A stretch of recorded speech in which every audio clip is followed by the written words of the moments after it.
এই দেশ বিরোধী শক্তির বিরুদ্ধে ব্যবস্থা নিতে এনআইএও করতে পারে।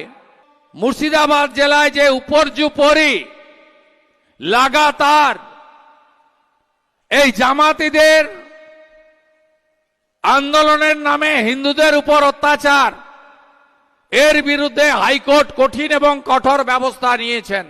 সেখানে হরগোবিন্দ দাস আর চন্দন দাসকে পশু কাটার তরবারি দিয়ে কুপিয়ে কুপিয়ে খুন করা হয়েছিল। কলকাতা হাইকোর্টের ডিভিশন বেঞ্চ আমার অ্যাপ্লিকেশনের ভিত্তিতে বেলডাঙ্গাতে 5 কোম্পানি প্যারামিলিটারি ফোর্স ডিপ্লয় করার নির্দেশ দিয়েছে এবং তারা বলেছে ভারত সরকার যদি মনে করে এই দেশ বিরোধী শক্তির বিরুদ্ধে ব্যবস্থা নিতে এনআইএও করতে পারে। এবং মুর্শিদাবাদ জেলায় যে উপর্যুপরি লাগাতার এই জামাতিদের আন্দোলনের নামে হিন্দুদের উপর অত্যাচার, এর বিরুদ্ধে হাইকোর্ট কঠিন এবং কঠোর ব্যবস্থা নিয়েছেন।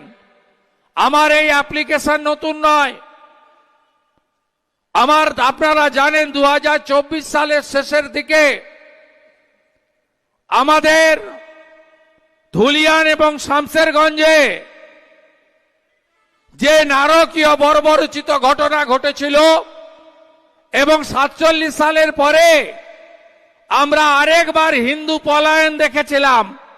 লজ্জা রাখার জায়গা নেই। ধুলিয়ান শামসেরগঞ্জে 16 থেকে 20% হিন্দু থাকে। সেখানে হরগোবিন্দ দাস আর চন্দন দাসকে পশু কাটার তরবারি দিয়ে কুপিয়ে কুপিয়ে খুন করা হয়েছিল। আমি ছুটির দিন মহামান্য আদালতে ছুটে গেছিলাম। আদালত কোর্ট খুলে 17 কোম্পানি প্যারামিলিটারি ফোর্স দিয়ে এখনো সেখানে সেন্ট্রাল ফোর্স আছে, হিন্দুরা বেঁচে আছে। এরপরেও হিন্দুরা কেন আপনারা মমতা ব্যানার্জিকে বা তৃণমূলকে সমর্থন করেন? কেউ থাকবে না। এই মহিলার নেতৃত্বে যে সরকারটা এই রাজ্যে চলছে গোটা প্রশাসনকে জামাতিকরণ করে দিয়েছে, পুলিশকে জামাতিকরণ করে দিয়েছে। পুলিশ টেবিলের তলায় ঢুকবে, শাটার নামিয়ে দেবে, বিএসএফ গিয়ে উদ্ধার করবে। এই বেলডাঙ্গাতে আপনি বলুন, ঝাড়খণ্ডে কে মারা গেছে, যে কোনো মৃত্যু দুঃখজনক, তাকে কেন্দ্র করে কিভাবে পরপর 2 দিন শুধুমাত্র ট্রেন আর বাস পোড়ানো জ্বালানো নয়, অবৈধ পথ অবরোধ নয়, সেখানে একজন হিন্দু হোটেল প্রসাদ বলে, কালকে আমি তাকে ফোন করেছি, টেলিফোনে কথা হয়েছে, পাশে থাকার অঙ্গীকার করেছে। একজন হিন্দু আর একজন বিপদগ্রস্ত হিন্দুর পাশে দাঁড়ানো আমাদের কর্তব্য, রাজনীতির বাইরে কর্তব্য।